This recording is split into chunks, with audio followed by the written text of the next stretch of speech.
Hello there, Grumpy Old Fart here. I'm doing an AD&D hack, and I try to give people ideas on how to circumvent certain obstacles in advanced Dungeons and Dragons. I've been playing a long time, over 40 years. I started running Dungeons and Dragons in 1979. I've seen a lot of workarounds. So here we go. At some point, your player characters, and this is advice for dungeon masters as well. At some point, your player characters will run into big bad guys. Many of these big bad guys, usually demons, devils, that kind of thing, have what is called magic resistance. Magic resistance is a rating aside from the normal savings throw. The normal savings throw process, which completely it's a rating aside from the normal savings throw process, which completely protects the creature from any and all magical spell attacks. Magic resistance is rolled before savings throws, so it doubly protects the target. It's like a shield against spells.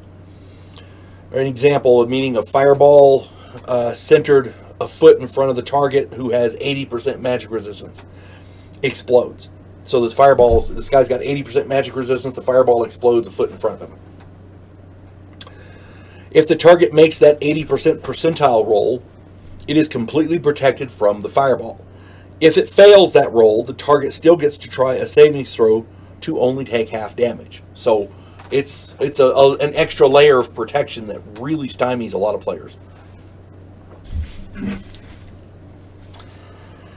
As you can see, magic resistance can be very, very frustrating for players who are facing these big bad creatures. They must rely on melee and missile attacks and other non-spell attack forms.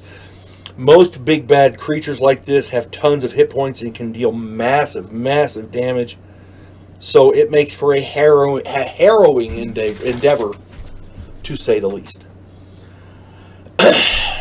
Enter the Druids with their Call Lightning spell. Call Lightning is a 3rd level spell. It allows Druids to call normal lightning bolts down from a stormy sky.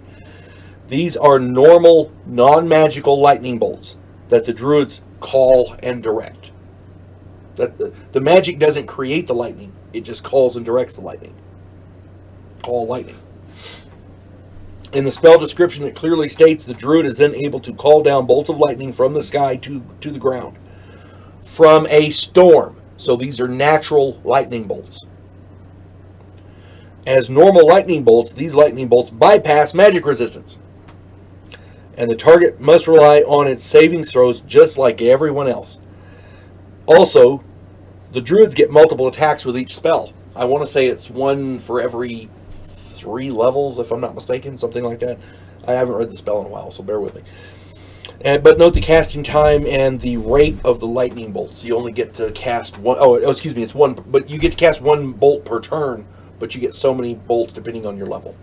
But you can only get one of these spells. You can only call down 1 lightning bolt per turn. The casting time is 1 turn. So, these bolts, and a turn, by the way, is 10 rounds. So if you're going to go into combat with something big and bad, be sure and cast it ahead of time. These bolts do good damage, 2d8 plus 1d8 per level, so they start out, if you can cast one of these, your minimum lightning bolt's going to do 3d8 damage. And it provides a non-magical assault capability for your player characters. I recommend you let them figure this out on their own, because I had to. It was a hell of a thing too. But again, when you run Advanced Dungeons and Dragons, magic resistance can really screw with your group. Especially a high magic resistance almost eliminates magic users and clerics from the group. So, this makes a huge impact in your game. So, anyway, read the spell. It's in the player's handbook. It's a 3rd level Druid spell. Call Lightning. You folks have a good day. God bless one and all.